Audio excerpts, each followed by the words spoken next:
Operasi tangkap tangan atau OTT terhadap kepala daerah kembali terjadi.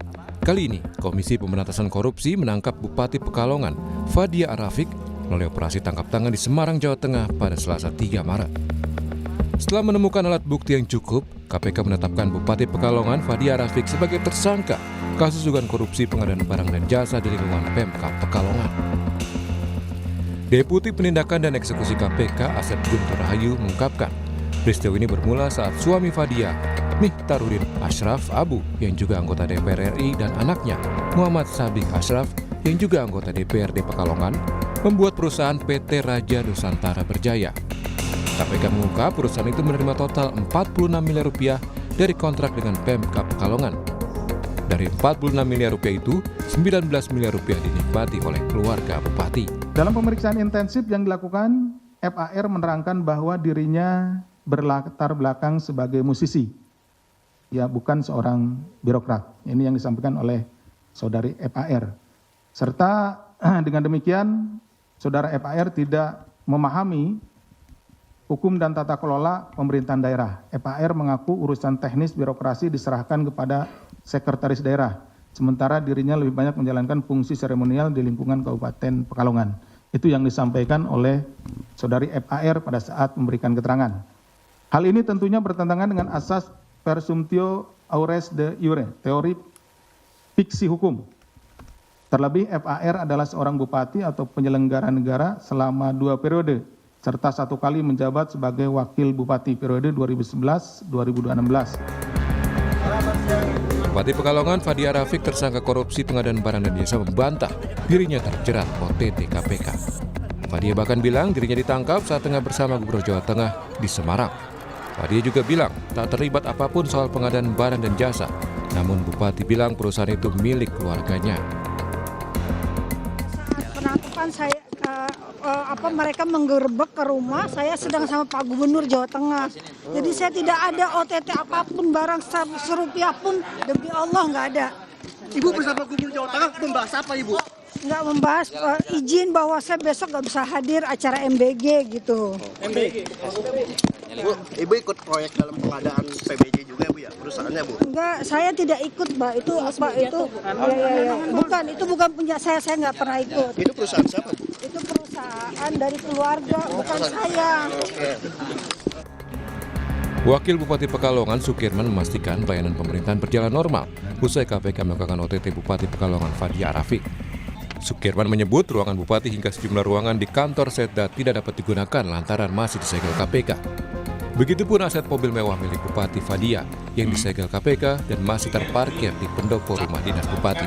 Masih berjalan dengan baik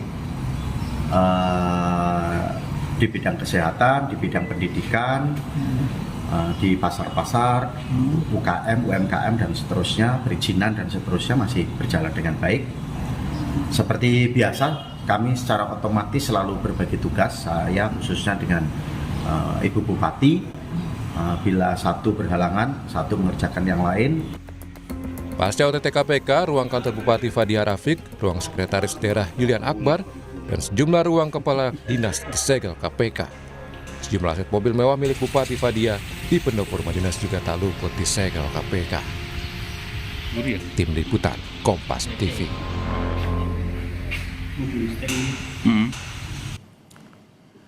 KPK menetapkan Bupati Pekalongan, Fadia Arafik, sebagai tersangka kasus dugaan korupsi pengadaan barang dan jasa di lingkungan Pemkab Pekalongan.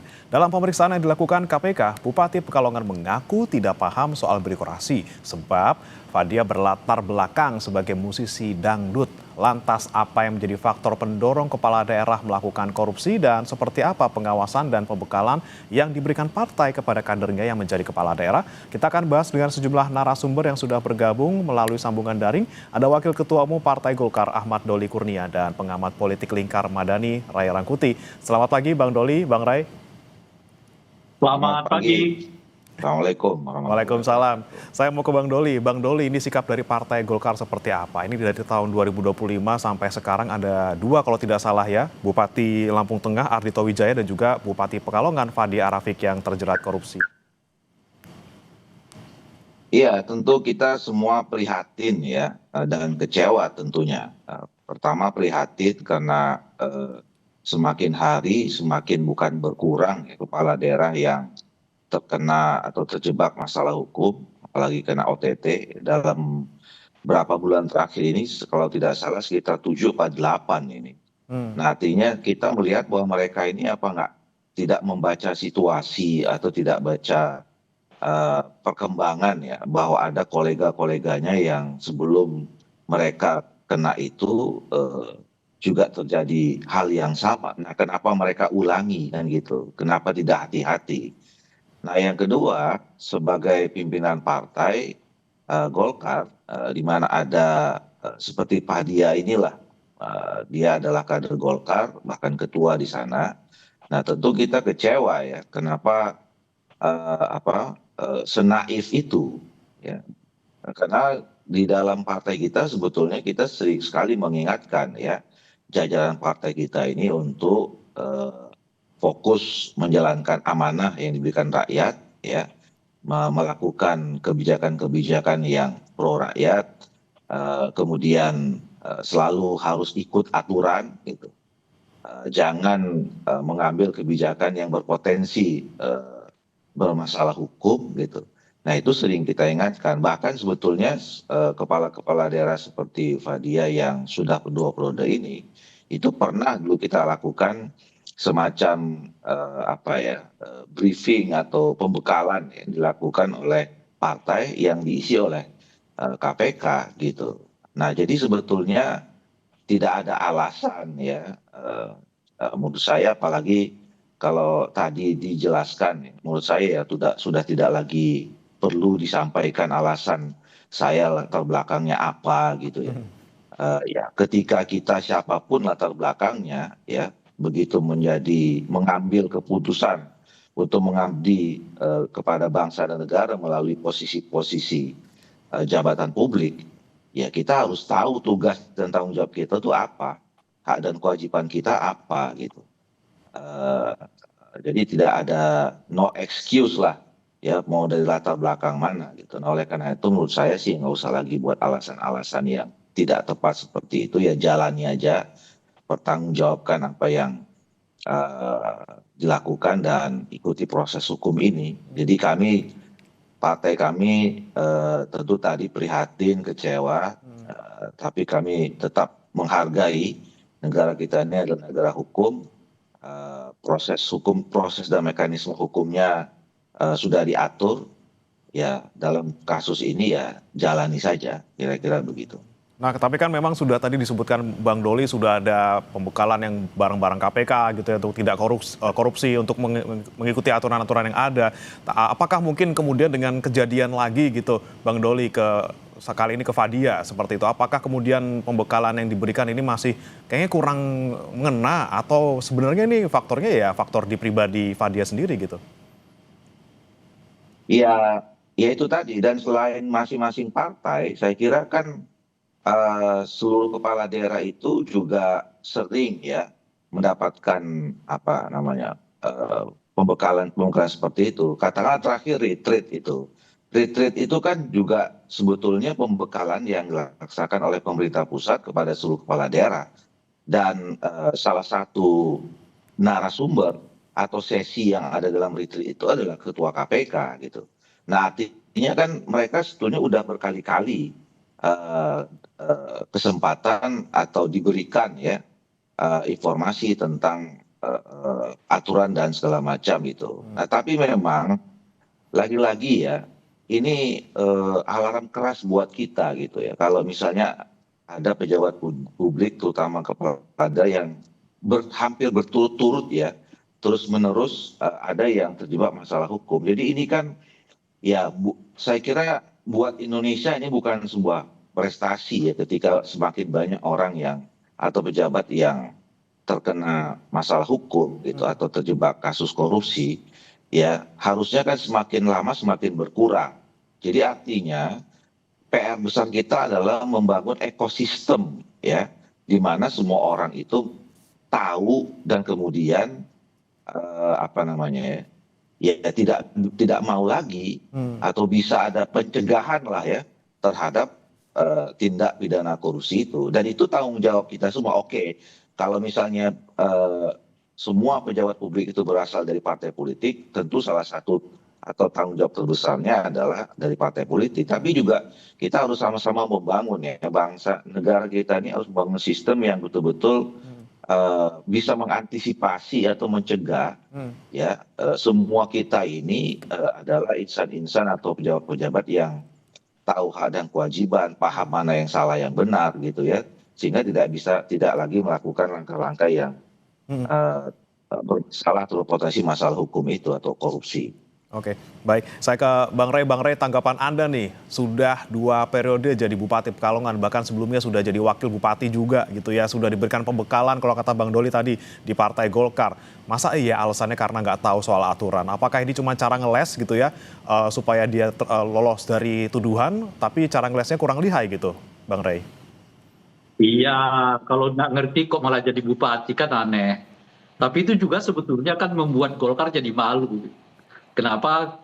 Lah masa orang yang nggak ngerti asas-asas pemerintahan kok dicalonkan oleh Golkar gitu kan?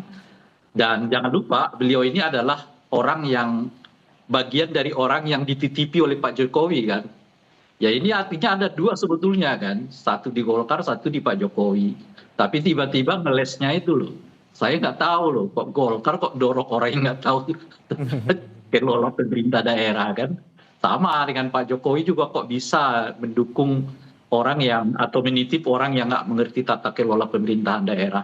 Artinya memang betul ini alasan yang dibuat-buat, tapi alasannya ini sangat bisa memalukan Golkar, juga sangat bisa memalukan Pak Jokowi gitu ya. Itu yang pertama. Nah yang kedua adalah faktor ya, kalau kita bicara faktor, kita udah berulang kali mengatakan sangat bahaya dinasti politik ini, sebab salah satu faktor utama terjadinya praktek korupsi, kolusi itu adalah nepotisme. Nah ini salah satu yang bukan salah satu lagi, ini bagian dari sekian banyak kasus korupsi, kasus suap di daerah itu yang tata kelola pemerintahannya itu berbasis nepotisme. Seperti kita ketahui kan suami dari Ibu Fadia ini kan adalah anggota DPR dan juga dari fraksi Golkar. Nah, jadi kan kalau kita lihat lingkup yang kayak begini, nggak akan jauh pikiran kita akan terjadi praktek-praktek yang akan dapat menciderai asas pengelolaan pemerintahan daerah. Dan umumnya itu adalah terkait dengan suap, terkait dengan korupsi, dan sebagainya. Oleh karena itulah dari dahulu kita menolak praktek dinasti ini, karena hanya akan melahirkan koruptor-koruptor baru, nggak akan melahirkan pengelolaan pemerintahan daerah dan sebagainya gitu ya. Nah ini yang kedua. Nah yang ketiga, saya kira kalau bicara soal sistemik, inilah pentingnya mengapa kita 2 hal ya, terus mengusung supaya satu, revisi pembuatan undang-undang perampasan aset itu segera ditetapkan oleh DPR. Yang kedua adalah hak untuk mencabut hak politik para koruptor.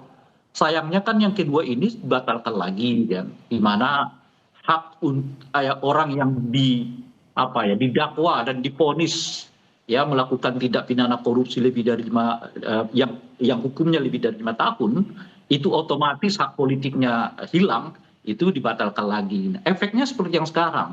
Saya kira kalau dilihat dari masifnya ya, praktek korupsi kolusi dengan modus yang sebetulnya nggak ada yang baru modusnya gitu. Modusnya ini kan kalau kita lihat sekarang berpusat di soal bagaimana keluarga dilibatkan mengurus urusan yang berhubungan dengan APBD kan. Yang kedua adalah mengambil keuntungan dari proses seleksi di semua lapisan yang berhubungan dengan aparat pejabat daerah gitu. Jadi modusnya kelihatan dari situ sekarang. Korupsinya dari pelibatan keluarga di dalam bisnis APBD. Yang kedua adalah menerima bagian dari meloloskan orang per orang untuk masuk di dalam jabatan di daerah gitu. Nah, kalau dilihat dan mengapa ini terus berulang padahal sudah ratusan kepala daerah yang ditangkap oleh KPK, sederhana. Karena menurut saya bagi para koruptor ya sekarang ini nggak terlalu menakutkan masuk penjara itu gitu. Apalagi sanksinya cuma 5 tahun, 6 tahun gitu.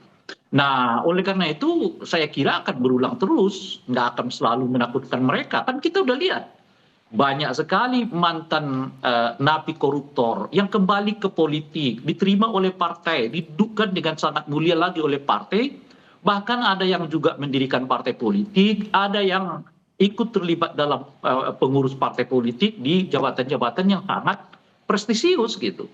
Nggak ada efeknya sama sekali. Biarlah 5 tahun, 6 tahun, 7 tahun kita nyantri dulu di KPK, habis itu kan tetap menjadi orang terhormat gitu. Nah, oleh karena itu saya kira ya ada dua hal yang sangat penting untuk membuat para calon koruptor ini gitu ya, atau koruptor-koruptor itu. Pertama adalah mereka dimiskinkan melalui undang-undang perampasan aset. Yang kedua, hak politik mereka dicabut gitu. Kalau yang dua ini kita nggak lakukan, kita akan siklusnya akan begini-begini aja, tangkap ya, masukkan penjara, ribut sebentar, tangkap lagi, masukkan penjara, ribut sebentar, tapi tidak menyelesaikan akar masalah yang paling fundamental, yaitu soal pemiskinan dan juga soal pencabutan hak politik mereka gitu. Oke, bicara soal hak politik ini kan tentunya juga tidak lepas dari partai politik, Bang Doli. Tadi terkait dengan nepotisme yang mungkin menjadi akar permasalahan dari korupsi yang mungkin sering terjadi menjerat kepala daerah. Bagaimana kemudian Partai Golkar menyikapinya? Apakah kemudian dengan memperbaiki sistem perekrutan maupun juga pencalonan kader yang ada di partai sendiri? Iya, tentu ini buat partai kami, Partai Golkar, pukulan ya. Beberapa kali terakhir ini ada yang Partai Golkar yang tersangkut masalah yang hampir sama kira-kira gitu ya. Saya setuju tadi bahwa sebetulnya kalau sekarang ini diberitakan modusnya itu modus baru, sebetulnya nggak ada yang baru sebetulnya ya, sama-sama saja gitu. Cuman ya mungkin lebih canggih saja ya. Nah, yang kedua untuk kali ini kan ada kemungkinan juga melibatkan ya keluarganya yang juga anggota DPR RI dari fraksi kami gitu. Nah, jadi ini pukulan sekaligus ya pelajaran lah ya buat kami Partai Golkar untuk kemudian ke depan harus lebih berhati-hati lagi dalam menseleksi. Tetapi sebetulnya kalau kita lihat tarik ke belakang kronologisnya ya, Saudara Fadia ini kan sudah tadi ya berprosesnya juga cukup panjang ya. Dia punya pengalaman memimpin daerah, itu tadi cukup lah ya, jadi wakil bupati 1 periode, kemudian bupati itu 2 periode, segala macam itu. Jadi tadi alasan yang disampaikan tadi itu bahwa tidak tahu, tidak paham, ya itu sesuatu yang ya menurut saya dibuat-buat dan mengada-ngada, ngeles aja gitu loh ya. Dan kalau memang dari awal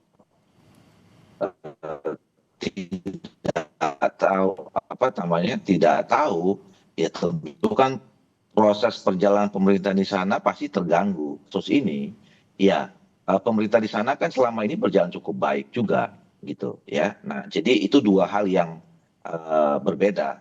Ada sesuatu yang memang tanggung jawabnya sebagai kepala daerah untuk melakukan terus proses pembangunan itu memang tetap jalan, tapi ada tindakan-tindakan yang seharusnya tidak terjadi ya,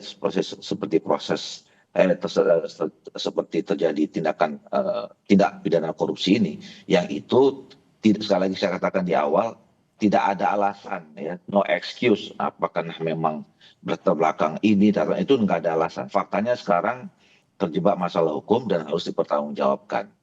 Nah, yang berikutnya saya setuju tadi ya bahwa memang dalam rangka tadi saya sebutkan memperkuat ekosistem pemberantasan korupsi ini, apalagi kita mau mengarah kepada pencegahan ya.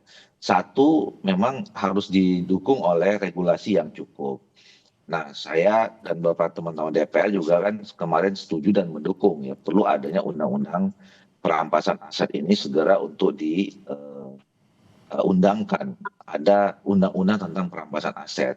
Dan sampai sekarang itu memang sedang berproses di DPR, khususnya teman-teman Komisi 3 itu sedang berlangsung, dan itu merupakan bagian dari janji DPR kemarin bersama dengan pemerintah ya, di dalam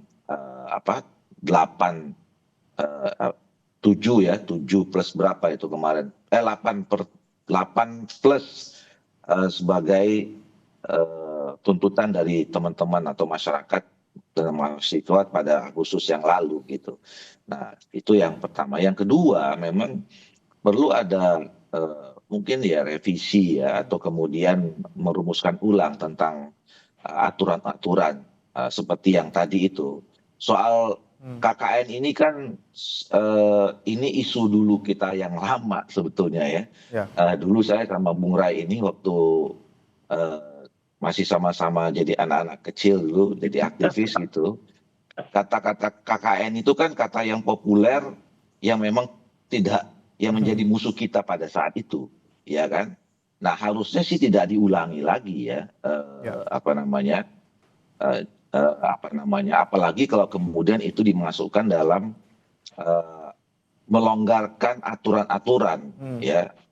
Harusnya kan aturan ke depan, aturan kita itu terhadap apa dulu yang kita kritik, ya, sampai ke depan itu harusnya tetap berlaku bahwa kita memang harus membuat aturan yang anti KKN itu, gitu. Nah, ini yang menurut saya juga akan menjadi PR kita ke depan. Oke, soal aturan juga kemudian jadi sorotan, tapi kemudian yang ingin saya tanyakan ke Bang Rey, ini kan ada fenomena yang selalu terjadi berulang ketika pemilihan kepala daerah maupun pemilihan legislatif gitu ya.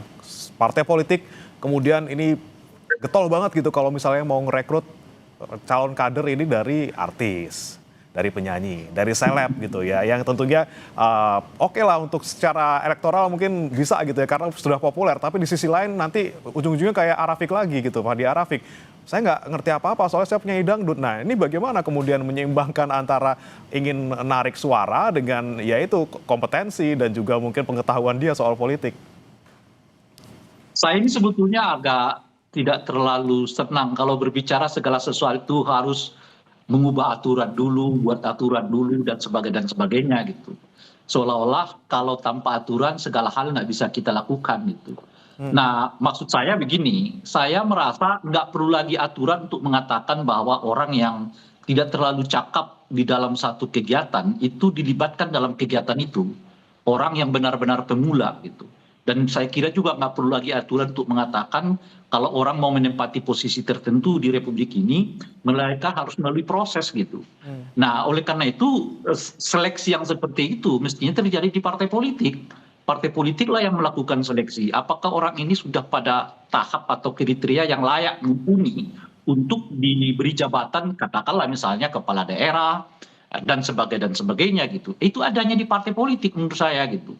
Jadi nggak perlu lagi aturan misalnya bahwa calon kepala daerah itu minimal 3 tahun jadi anggota begitu gitu.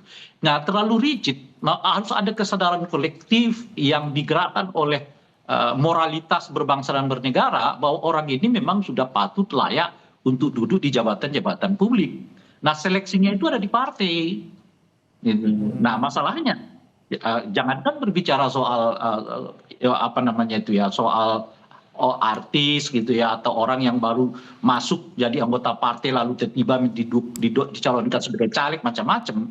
Bahkan mantan koruptor aja pun masih tetap didukung oleh partai politik untuk nyalek dan jadi kepala daerah, jadi anggota legislatif dan sebagainya gitu. Nah, selama kebaikan-kebaikan moral ya, kebaikan-kebaikan reformatif nggak terjadi di dalam partai, sementara kekuasaan mereka begitu luas di dalam politik ini, yaitu yang saya sebut tadi, kita hanya akan mengulang-ulang peristiwa yang sama. Nggak sulit untuk menyelesaikannya. Kalau semuanya bergantung kepada aturan, kita bisa jadi overdosis aturan. Tapi kan kita tahu overdosis aturan juga nggak terlalu baik ya bagi sebuah negara yang demokratik. Negara yang sehat itu kan tidak mendasarkan dirinya pada banyaknya aturan gitu loh. Negara demokrasi yang sehat itu mendasarkan dirinya pada kesadaran moral, kesadaran etik. Apa kesadaran moral, kesadaran etik itu? Ia berpikir tentang apa yang terbaik yang ia berikan, yang bisa ia berikan kepada bangsa dan negara gitu. Nah, ini menurut saya yang kita hilang di partai-partai politik. Orang masuk partai itu bisa mengubah dengan sangat cepat perilaku orang. Ya, saya mengalami sendirilah. Saya masih bersyukur ada Bung Doli yang ya masih bisa diajak lah berbicara tentang hal-hal lain. Kalau kita lihat yang lainnya, kemarin masih keluar-keluar dukung pilkada langsung, masuk partai, berubah. Malah sekarang menjadi juru bicara pilkada tak langsung. Itu terlalu lazim. kita lihat di dalam partai itu gitu ya. Ada calon presiden yang mendukung perubahan, baru 2 minggu hasil pilpres ditetapkan, balik lagi ke mereka yang ikut kelanjutan. Ini moral politik apa yang dipertontonkan gitu loh kepada publik. Kalau dipersoalkan mereka akan jawab nggak ada larangannya, nggak ada aturannya. Nah kalau semangat ya membangun negara berdasarkan banyaknya aturan, kita akan overdosis aturan. Pemilu kita itu menurut saya ya dari semua ya levelnya, baik pilpres, legislatif, pilkada ya, ini mungkin kitab pemilu paling rigid dan paling tebal di dunia itu kita punya. Indonesia yang punya. Tapi pertanyaannya apakah dengan aturan yang sebegitu rigid pemilu kita makin baik? Kenyataannya enggak. Gitu. Nah oleh karena itu saya mau mengatakan nggak perlu banyak aturan sebetulnya, tapi perlu meningkatkan kesadaran dan aktor kesadaran bagi moralitas politik itu harus ditumbuhkan melalui partai politik. Oke, bagaimana nih Bang Doli? Nggak perlu banyak aturan sebenarnya, tinggal moral dari partai politiknya aja untuk tidak mencalonkan kembali orang yang pernah tersandung masalah hukum ataupun juga merekrut orang-orang yang betul-betul berkapasitas. Iya, saya menilai tetap aturan itu penting ya, bahwa dan kemudian memang tidak perlu sampai over aturan, karena memang aturan itulah yang kemudian kita harapkan bisa terbangun sistem yang dalam tanda petik bisa memaksa satu habitat, satu lingkungan untuk bisa menegakkan aturan itu ya. Nah, contoh tadi misalnya kan kita belum punya peraturan tentang bagaimana negara atau aparat hukum bisa kemudian mengambil ya aset orang yang diduga itu bukan haknya gitu. Nah, dengan undang-undang perampasan aset gitu misalnya. Jadi kan kita tetap perlu aturan itu. Nah, memang betul harus ada. Persoalannya kemudian adalah ketika ada aturan yang membuat tidak itu kan karena kita tidak konsisten terhadap aturan itu. Jadi problemnya law enforcement, artinya kita bisa menganggap aturan itu ya bisa kita negosiasikan atau bisa kita tafsirkan lain dan seterusnya. Itu yang juga menjadi problem. Jadi law penting, aturan penting gitu ya, dan tidak memang perlu ada over law gitu, over regulation. Tetapi juga law enforcement-nya penting. Nah ini juga menurut saya yang jadi penting. Satu. Yang kedua soal rekrutmen ya. Kita ambil contoh misalnya Fadia. Kami lah misalnya di Partai Golkar ya berusaha untuk selektif mungkin. Kami juga tidak terlalu selalu memaksakan diri misalnya. Tadi ya kalau di awal pertanyaannya soal teman-teman artis gitu ya. Yang kita hanya menganggap popularitasnya saja. Nah, relatif kalau kami di Partai Golkar ini itu ya karena stoknya agak banyak gitu ya. Jadi seleksinya juga ini. Karena contohnya si Fadia ini, saya terus terang saja dulu waktu saudara Fadia dicalonkan, saya tidak tahu, tidak dapat informasi yang banyak bahwa saya baru tahu nih bahwa beliau adalah artis dangdut. Yang saya tahu, yang kami tahu beliau anaknya almarhum Arafiq, keluarga musisi. Nah waktu itu kan beliau diajak sama bupati yang lama itu menjadi wakil bupati. Dan selama jadi wakil bupati ya kita lihat performansnya di dalam melaksanakan tanggung jawabnya sebagai wakil bupati di dalam pemerintahan itu cukup baik. Dan kemudian waktu itu pada saat kita mau mencalonkan saudara Fadia, ya kita lihat dulu kan semua kan survei dan segala macam respon publik seperti apa, cukup bagus ya. Nah kita calonkan gitu. Jadi artinya itu tadi saya katakan ini dua hal yang berbeda.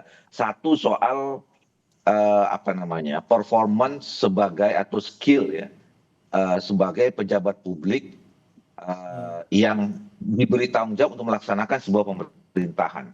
Itu mungkin itu bisa baik. Dan semua saya kira kita bisa cek nanti satu-satu ya. Kepala-kepala daerah saja misal contohnya yang terkena kasus korupsi ini, itu coba cek, bisa jadi proses perjalanan tanggung jawabnya sebagai kepala daerah dan pemerintahan itu memang diurus dengan baik. Tapi sisi yang lain untuk menjalankan semua pemerintahan itu menjaga kinerja yang baik itu nggak cukup, harus dibantu dengan soal integritas yang juga tinggi, ya. Sehingga memang mereka selain bisa menjalankan tanggung jawabnya sebagai kepala daerah, tapi juga punya integritas dan moralitas yang bagus sehingga tidak terjebak atau tergoda untuk melakukan praktek-praktek yang tidak benar seperti korupsi ini. Kita kira begitu. Baik. Saya terakhir nih ke Bang Rey sebelum kita tutup. Bang Rey, mungkin selain tadi faktor soal nepotisme, kemudian juga soal hukum kita yang mungkin kurang bikin jera untuk para kepala daerah untuk tidak korupsi lagi, ada juga kah kemudian faktor-faktor misalnya mengembalikan biaya politik yang sudah dikeluarkan selama dia mencalonkan diri, dan bagaimana kemudian seharusnya hal ini bisa diantisipasi dan juga bisa jadi perhatian oleh partai politik?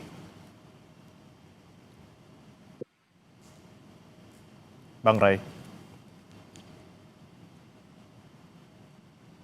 Ya, Bang Rey, suaranya masih di mute, Bang Rey.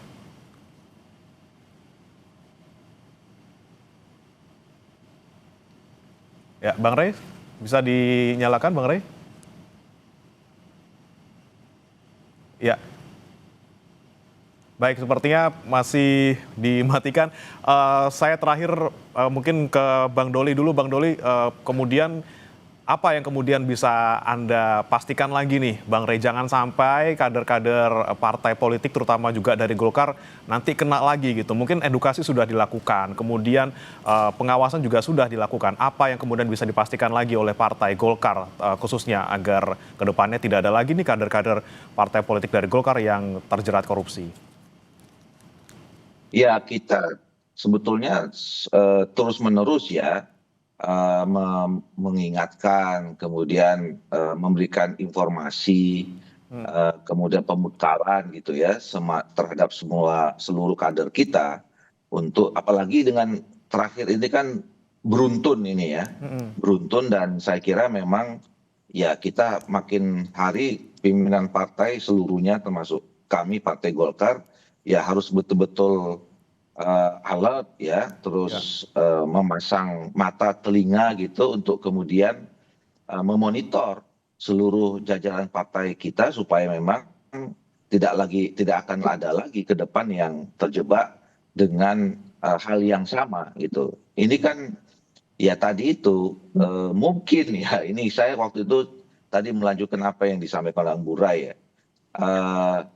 Ya jadi mungkin tidak ada lagi rasa takut ya buat mereka ya, karena ya mungkin teman-temannya sudah banyak gitu ya, nanti juga pasti ketemu teman-teman lagi. Nah ini kan bahaya gitu sebetulnya buat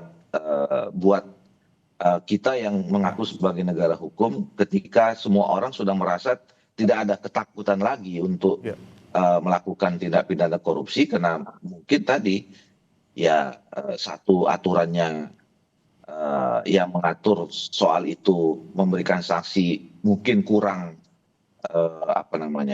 kurang keras gitu ya, sehingga tidak ditakui lagi. Yang kedua ya semakin masif, jadi kan tidak ya, orang juga mungkin merasa tidak lagi ada persoalan pertanggungjawaban moral kepada masyarakat kita, karena masyarakat melihat bahwa ini sudah banyak orang melakukan hal yang sama, jadi menjadi sesuatu yang biasa saja gitu. Ini yang bahaya menurut saya. Itu yang saya katakan tadi, alarm kuat buat kita semuanya, bahwa ini persoalan yang sangat serius buat bangsa kita gitu.